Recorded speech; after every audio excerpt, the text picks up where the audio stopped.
নমস্কার বন্ধুরা, সকলে কেমন আছো? আশা করি সকলেই ভালো আছো। আজকে আবার একটা নতুন রান্নার রেসিপি নিয়ে চলে এসেছি বন্ধুরা। সকলকে স্বাগত জানিয়ে রান্নাটা শুরু করছি। এখানে আমি আজকে পমফ্রেট মাছের ঝাল করব, মশলা ঝাল। এখানে 4 পিস মাছ আছে, পমফ্রেট মাছ। মাছগুলোকে আমি এভাবে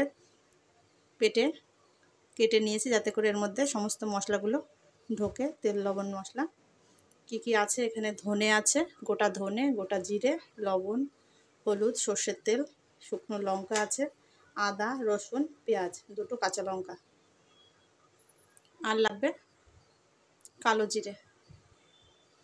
প্রথমে মাছগুলোকে আমি লবণ হলুদ মাখিয়ে নিচ্ছি। লবণ দিয়ে দিলাম, হলুদ দিয়ে দেব, হলুদ দিয়ে দিলাম। এবার ভালো করে মাছগুলোকে লবণ হলুদ মাখিয়ে নিচ্ছি।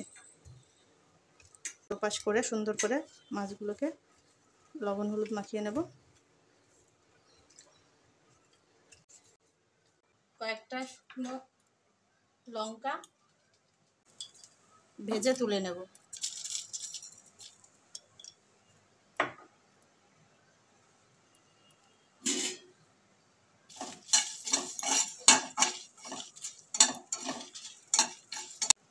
মশলাটা ভাজা হয়ে গেছে, নামিয়ে নিচ্ছি। এবার আমি একটু তেল দিয়ে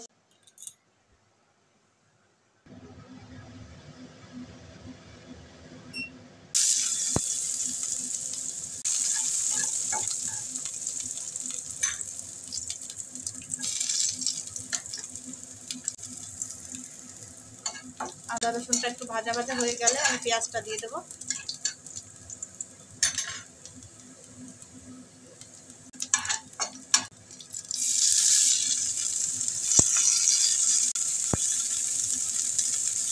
আর আগে থেকে যে আমি গোটা জিরে, গোটা ধনে আর শুকনো লঙ্কাটা ভেজে তুলে রেখেছি, সেটা মিক্সিং জারে আমি শুকনো অবস্থাতেই ঘুরিয়ে নেব। তুলে নিচ্ছি। এটাকে আমি ঠান্ডা করে আমি মিক্সারে আগে যে ধনে আর গোটা জিরে, শুকনো লঙ্কা পেস্ট করেছি শুকনো অবস্থায়, তার সঙ্গে একসঙ্গে ঠান্ডা করে পেস্ট করে নেব।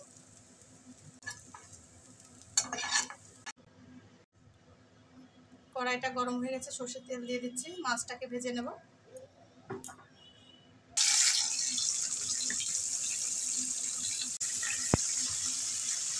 এক পাশে ভাজা হয়ে গেছে, আমি উল্টে দিচ্ছি।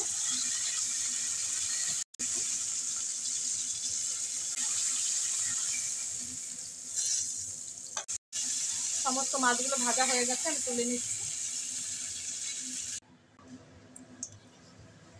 কালো জিরে দিয়ে দিচ্ছি। করে রাখা যে মশলাটা, গোটা ধনে, গোটা জিরে, শুকনো লঙ্কা শুকনো খোলায় ভেজে আমি মিক্সারে গুঁড়ো করে নিয়েছি, আর তার মধ্যে পেঁয়াজ ভাজা, রসুন, আদা ভেজে তুলে নিয়ে আমি একসঙ্গে পেস্ট করে নিয়েছি। দেখো বন্ধুরা, সে পেস্টটাই যে এরকম হয়েছে। এটা আমি এবার ফোড়নের পরে দিয়ে দিচ্ছি।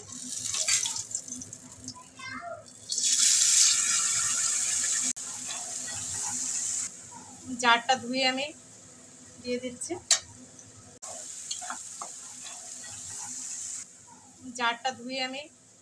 দিয়ে দিচ্ছি।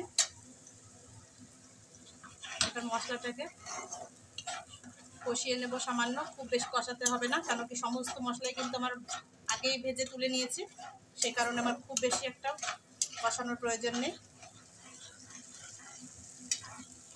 একরকমভাবে রান্না করে খেতে খেতে একঘেয়েমি হয়ে যায়, সেই কারণে আজকে একটু অন্যরকমভাবে রান্নাটা করছি বন্ধুরা। এইভাবে রান্না করে খেয়ে দেখবে, টেস্টি হবে, দারুণ। দেখো বন্ধুরা, পমফ্রেট মাছের মশলা ঝালটা নামিয়ে নিয়েছি। আজকের মতো টাটা, বাই বাই। আবার দেখাবো অন্য কোনো দিন অন্য কোনো রেসিপি নিয়ে। Thank you.